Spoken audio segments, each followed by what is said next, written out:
إلا متاع الغرور. ഈ ദുനിയാവത് വഞ്ചനയുടെ കേന്ദ്രമാ. എത്ര വഞ്ചനകളാ. ഇവിടുത്തെ മണിമാളികകൾ കാണുമ്പോ, ഇവിടുത്തെ 916 ആഭരണങ്ങൾ കാണുമ്പോ സഹോദരിമാരെ കണ്ണ് മഞ്ഞളിച്ചു പോകരുത്. ഇവിടെ ഒരുപാട് സമ്പാദ്യങ്ങൾ നീ ഒരുമിച്ച് കൂട്ടുമ്പോ ദുനിയാവ് നാളെ നിന്നെ ചതിക്കാനിരിക്കുകയാ. ഈ ദുനിയാവ് നശിക്കുന്നതാ. ഇവിടുത്തെ പണത്തിന്റെ പെരുപ്പുകൾ കാണുമ്പോ, ഇവിടുത്തെ സുഖലോലുകൾ കാണുമ്പോ, വൈവിധ്യമാർന്ന ലോകങ്ങളെ നീ കാണുമ്പോ അത് ആസ്വദിക്കാൻ വേണ്ടി, അത് ഒരുമിച്ച് കൂട്ടാൻ വേണ്ടി നീ സഞ്ചരിക്കുമ്പോ എന്റെ പ്രിയപ്പെട്ട ചെറുപ്പക്കാരാ, രോഗങ്ങളാണ് നിന്റെ തൊണ്ടക്കുഴിയിലെത്തി കഴിഞ്ഞാ,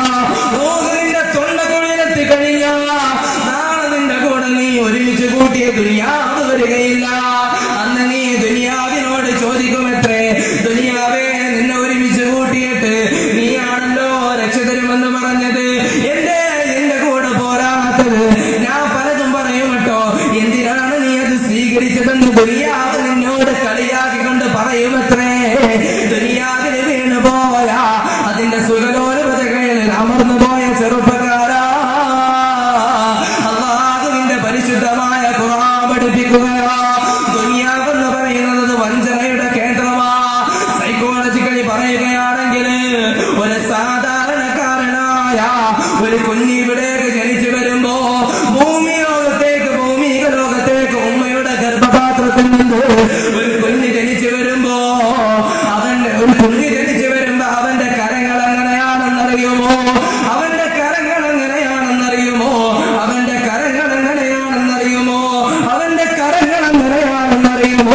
അതിങ്ങനെ കൂട്ടിപ്പിടിച്ചിട്ടായിരിക്കും എന്റെ പ്രിയപ്പെട്ട സഹോദര.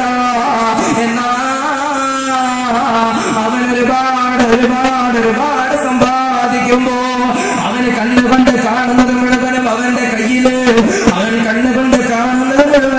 കയ്യില് ഭദ്രമാണെന്നാണ് അവന് വിചാരിക്കുന്നത്. പക്ഷെ അവന് മരണപ്പെട്ടു പോകുന്ന സമയത്ത് എന്റെ പ്രിയപ്പെട്ട സഹോദര, അവന്റെ കൈകളിങ്ങനെ മലർക്ക് തുറന്നു വെച്ചിട്ടാ. സഹോദര, മയ്യത്ത് കാണുമ്പോ നീ ഒന്ന് നോക്കുക, ഒരിക്കലും കൈ കൂട്ടിപ്പിടിക്കാൻ കഴിയില്ല. അവന്റെ കൈകളിങ്ങനെ മലർക്ക് തുറന്നിരിക്കുമ്പോ അവന്റെ വിചാരം എന്താണെന്നറിയുമോ? എത്രയാണ് ഞാൻ ഇവിടെ ഒരുമിച്ച് കൂട്ടിയത്. ദുനിയാവിൽ ഒരുപാട് സമ്പാദ്യങ്ങൾ കൂട്ടി, ഒരുപാട് സന്താനങ്ങൾ ഞാൻ ഉണ്ടാക്കി. പക്ഷേ ഇതിലൊന്നുപോലും കൊണ്ടുപോകാൻ എനിക്ക് കഴിയുന്നില്ലല്ലോ എന്ന് വിചാരിച്ചുകൊണ്ട് ഖേദിക്കേണ്ട അവസ്ഥയാണ്. എന്ന് പറഞ്ഞാ ദുനിയാവ് നാളെ നിന്നെ വഞ്ചിക്കുന്നതാ. അല്ലാഹു കാത്ത് രക്ഷിക്കുമാറാകട്ടെ.